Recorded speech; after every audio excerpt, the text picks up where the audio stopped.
Halo semuanya. Perkenalkan, kami dari kelompok 4 mata kuliah evaluasi pengajaran bahasa. Pada kesempatan kali ini, kami akan membahas materi yang berjudul bentuk-bentuk tes dan kisi-kisi pembuatan instrumen tes. Materi ini membahas tentang bagaimana guru dapat menyusun alat evaluasi pembelajaran yang baik, mulai dari mengenal berbagai jenis tes hingga menyusun kisi-kisi yang sesuai dengan kompetensi dasar. Dengan memahami materi ini, diharapkan kita mampu membuat instrumen penilaian yang lebih objektif, valid, dan sesuai dengan tujuan pembelajaran. Jadi mari kita simak bersama penjelasan kami tentang bentuk-bentuk tes dan kisi-kisi pembuatan instrumen tes. Selamat menyaksikan.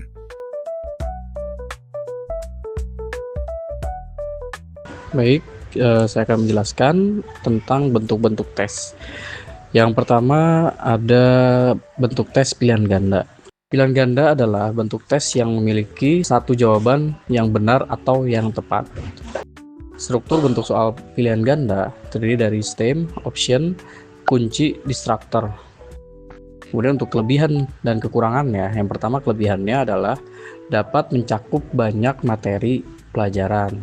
Yang kedua, penilaian objektif dan cepat, bahkan bisa dilakukan dengan komputer. Cocok untuk jumlah peserta yang banyak. Dapat mengukur berbagai tingkat kemampuan, pengetahuan, pemahaman aplikasi. Kemudian yang berikutnya adalah kekurangan tes pilihan ganda. Yang pertama, membuat butir soal yang baik dan bermutu cukup sulit. Kemungkinan menebak jawaban benar cukup besar. Tidak dapat mengukur kemampuan nulis atau berargumentasi. Memungkinkan kerjasama antar peserta tes. Bentuk tes berikutnya adalah isian. Tes isian adalah jenis pertanyaan dalam tes atau kuis yang meminta responden untuk memberikan jawaban singkat atau ringkas dalam bentuk kata atau kalimat pendek. Kelebihan tes isian yaitu mendorong peserta didik untuk mengingat secara aktif, bukan sekadar memilih jawaban. Dapat mengukur kemampuan mengingat fakta, istilah, atau konsep secara langsung. Mudah dibuat dan cocok untuk berbagai tingkat kesulitan. Kekurangan tes isian, nilai bisa menjadi subjektif jika ada variasi bentuk jawaban, tidak dapat mengukur kemampuan berpikir tingkat tinggi. Berikutnya pemeriksaannya membutuhkan waktu lebih lama dibanding soal pilihan ganda. Yang berikutnya, bentuk tes jawaban singkat. Bentuk soal jawaban singkat adalah soal yang menghendaki jawaban dalam bentuk kata, bilangan, kalimat, atau simbol, dan jawaban hanya dapat dinilai benar atau salah. Kelebihan dari tes jawaban singkat, yang pertama mengurangi peluang peserta menebak jawaban. Dapat menilai kemampuan mengingat fakta secara tepat dan tepat. Mudah disusun dan mencakup banyak materi. Adapun kekurangan tes jawaban singkat, yang pertama adalah penilaian bisa sulit jika terdapat variasi bentuk jawaban yang maknanya sama, tidak dapat mengukur kemampuan berpikir kompleks seperti analisis atau evaluasi, memerlukan waktu lebih lama untuk memeriksa dibanding soal pilihan ganda. Selanjutnya, tes uraian. Tes uraian merupakan soal yang menuntut peserta didik mengorganisasikan dan menyampaikan jawaban dengan kata-kata sendiri, baik berupa ingatan, susunan, maupun penggabungan pengetahuan dalam kalimat yang teratur. Berdasarkan cara penskorannya, bentuk tes uraian dibedakan menjadi dua, yaitu ada tes uraian objektif dan ada tes uraian subjektif. Selanjutnya, ada karakteristik tes uraian. Yang pertama, berupa pertanyaan atau perintah yang menuntut siswa mengorganisasikan dan mengemukakan gagasan dalam bentuk tulisan. Kedua, jumlah soal terbatas, biasanya antara 4-10 butir. Yang ketiga, soal umumnya diawali dengan kata seperti jelaskan, terangkan, uraikan, mengapa, atau bagaimana yang menuntut jawaban terurai dan mendalam. Selanjutnya, tes uraian memiliki kelebihan dan kekurangan. Pertama, kelebihan tes uraian adalah merupakan tes terbaik untuk mengukur kemampuan siswa mengemukakan pandangan dalam bentuk tulisan. Yang kedua, memberikan kesempatan siswa menyusun jawaban sesuai dengan pola pikirnya sendiri. Dan yang ketiga, sangat memperkecil kemungkinan siswa menebak jawaban yang benar. Selanjutnya, yaitu kekurangan tes uraian. Yang pertama, sukar diskor secara benar-benar objektif. walaupun tes yang dikualifikasi sebagai tes uraian objektif sekalipun.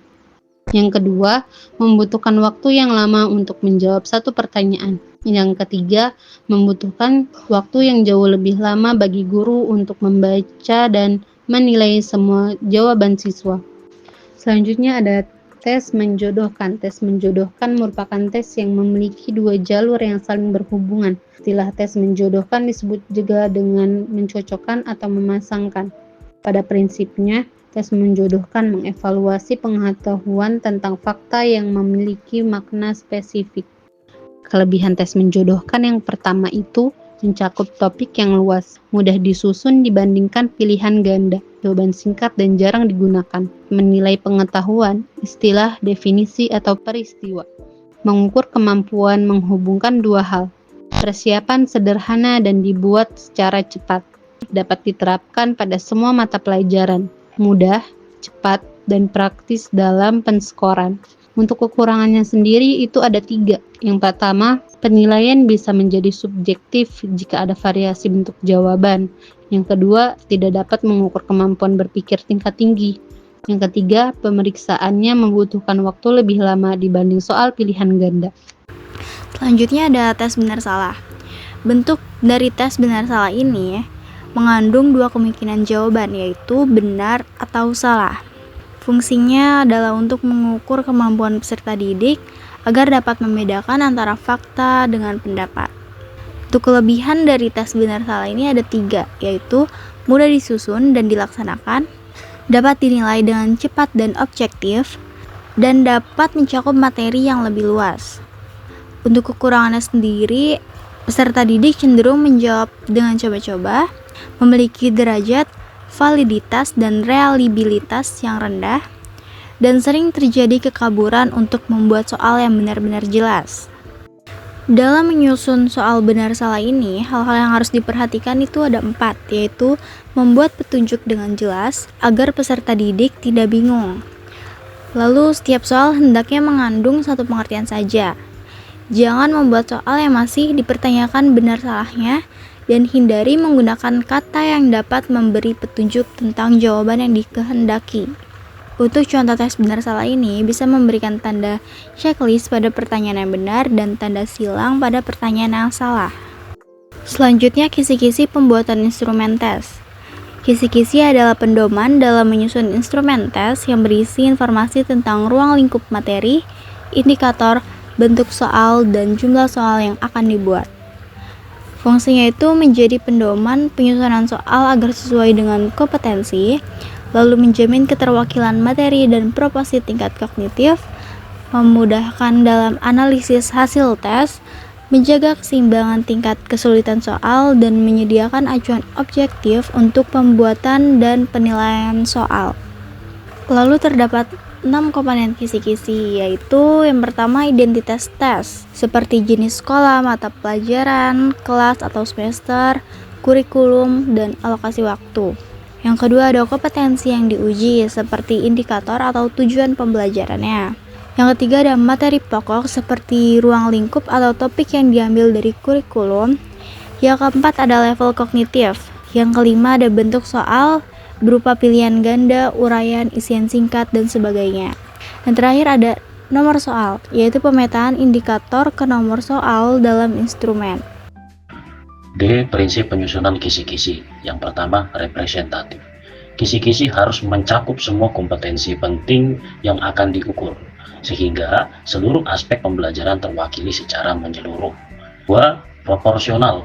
Soal disusun sesuai dengan bobot materi dan tingkat kognitif, agar tidak terjadi ketimpangan dalam penilaian. Yang ketiga, operasional. Indikator yang digunakan harus jelas, dapat diukur, dan tidak menimbulkan tafsir ganda, sehingga mudah dipahami oleh penyusun maupun penilai. Yang keempat, konsistensi atau konsisten. Harus ada kesesuaian antara indikator, materi, dan soal yang dibuat agar instrumen tes valid dan relevan dengan tujuan pembelajaran. Kemudian E. Langkah-langkah penyusunan tes. Di antaranya yang pertama adalah menetapkan tujuan tes. Kemudian analisis kurikulum. Ketiga, menganalisis sumber materi belajar. Keempat, menyusun kisi-kisi soal. Kelima, menulis indikator soal. Keenam, menulis soal. 7. Reproduksi tes terbatas. 8. Uji coba tes. 9. Analisis soal. 10. Revisi soal. 11. Menentukan soal-soal yang baik. 12. Merakit soal menjadi tes. F. Manfaat bagi guru. Yang pertama, mempermudah dalam menyusun soal yang valid dan reliable. Kedua, membantu memastikan soal sesuai dengan kompetensi dasar dan tujuan pembelajaran. Ketiga, menjadi acuan dalam menentukan tingkat kesulitan dan pemerataan materi. Keempat, memudahkan proses penilaian dan analisis hasil belajar siswa. Kelima, meningkatkan efisiensi waktu dalam pembuatan instrumen tes. G. Manfaat bagi siswa. Yang pertama, memperoleh tes yang adil, objektif, dan sesuai dengan materi yang telah diajarkan. Kedua, mengetahui arah dan ruang lingkup materi yang akan diujikan. Ketiga, meningkatkan kepercayaan diri dalam menghadapi tes karena sesuai dengan pembelajaran. Yang terakhir, memberikan gambaran kemampuan diri terhadap pencapaian kompetensi yang diharapkan. Nah, berikut adalah contoh kisi-kisi pembuatan instrumen tes.